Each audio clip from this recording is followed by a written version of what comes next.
You believe you're making your own decisions. You believe your thoughts are yours. But what if I told you the most powerful force shaping your life is the part of you that you refuse to see?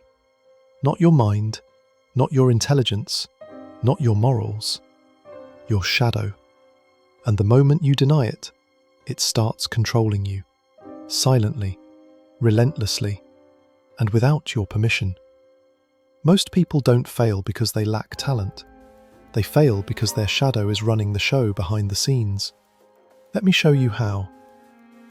Every human being carries two selves, the one you show to the world and the one you hide, even from yourself. The first one is polite, controlled, acceptable.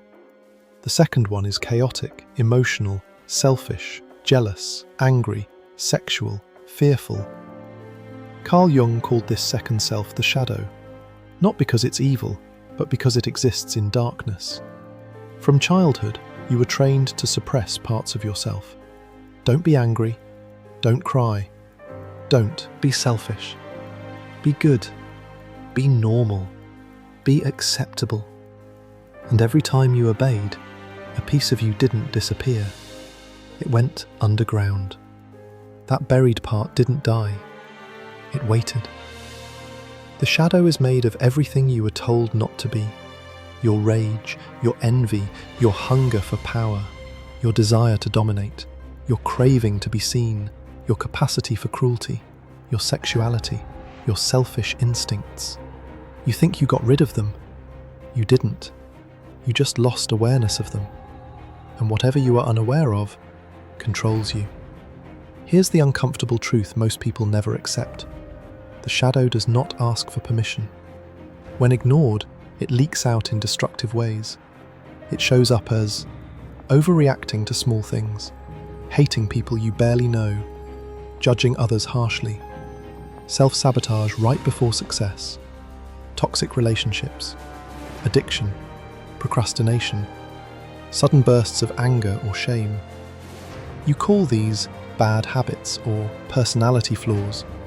Jung called them unconscious possession. You are not choosing these behaviors. Your shadow is. Think about this. Have you ever met someone who claims they never get angry? Watch them closely. They gossip. They manipulate. They passive-aggressively destroy people. Because anger didn't disappear, it changed shape. The shadow always finds a way out. If you don't express it consciously, it will express itself unconsciously. And unconsciously, it's dangerous. One of the shadow's favorite tricks is projection. Projection is when you see in others what you refuse to see in yourself. The traits you hate most in others are usually traits you've buried in yourself. You despise arrogance because you fear your own pride. You hate weakness because you reject your vulnerability. You attack selfish people because you were taught that wanting things is wrong. So instead of owning these traits, you hunt them in others. This is why moral people are often the cruelest. They don't see their shadow, so it acts through judgment. Let's go deeper. Why does the shadow gain power? Because the ego, your conscious identity, wants to be good. The ego wants approval. It wants control. It wants to believe a flattering story about itself. I'm kind. I'm rational. I'm not like those people. So it rejects anything that threatens that image. But the psyche doesn't work like politics. You cannot vote parts of yourself out of existence. What you reject does not vanish. It becomes autonomous. And when something becomes autonomous inside you, it behaves like a separate personality. That's why people say things like, "I don't know what came over me. That wasn't me. I just snapped." They're telling the truth. It wasn't the conscious you, it was the shadow taking the wheel. Here's where it gets disturbing. The shadow doesn't just contain negative traits, it also holds your confidence, your assertiveness, your creativity, your leadership, your ambition. your sexual power. Why? Because at some point you learned that being powerful was dangerous. Maybe you were punished for speaking up. Maybe you were shamed for standing out. Maybe you learned that success attracts envy. So you buried your strength along with your darkness. And now you wonder why you feel small. Many people live their entire lives below their potential, not because they are weak, but because their power is trapped in the shadow. They appear humble, but inside they resent confident people. They act calm, but inside they crave domination. They pretend they don't care, but they desperately want recognition. The shadow holds both the monster and the king. Ignoring it doesn't make you virtuous. It makes you fragmented. Let's talk about control. You believe control comes from discipline and logic. Jung disagreed. He believed control comes from integration.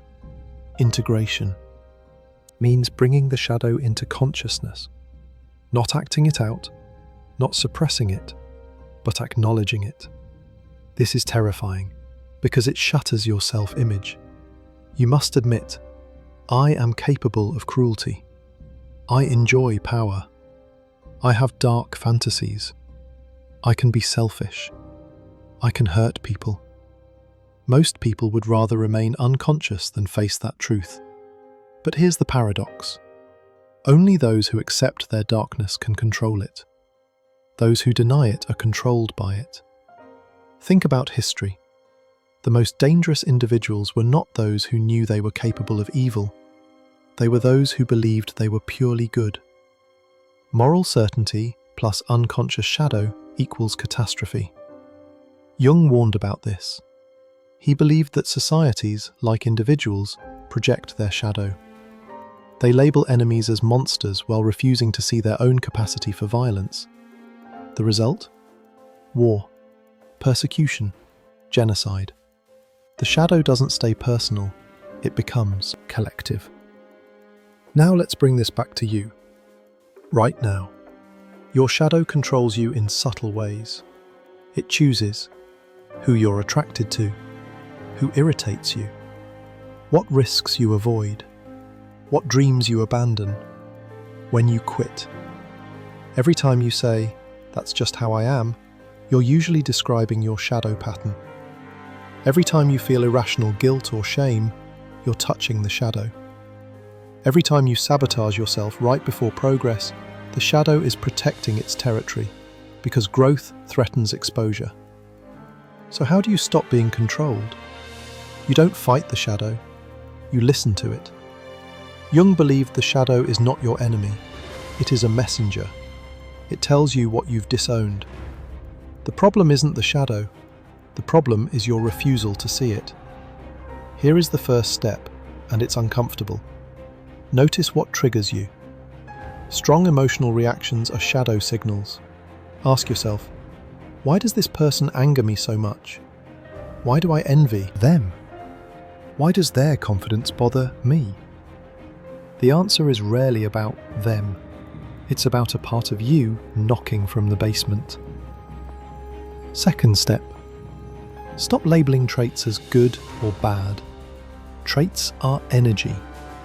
Anger becomes clarity when integrated. Selfishness becomes self-respect. Aggression becomes boundaries. Desire becomes creativity. The shadow only appears destructive because it's been exiled. Bring it into the light, and it transforms. Third step. Accept responsibility. This doesn't mean acting out your impulses. It means admitting ownership.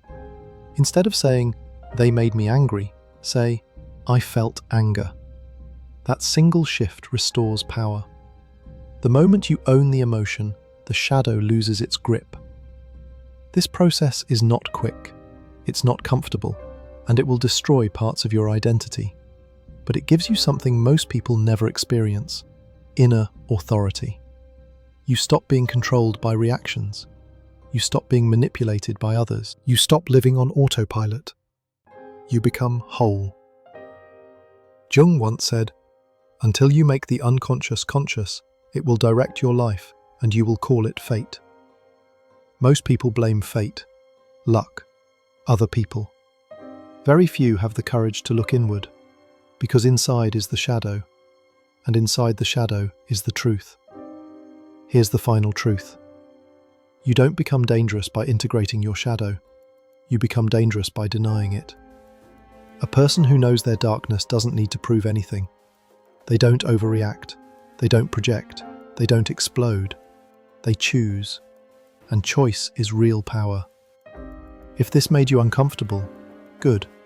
That means your shadow is listening. And once you see it, it can no longer control you from the dark.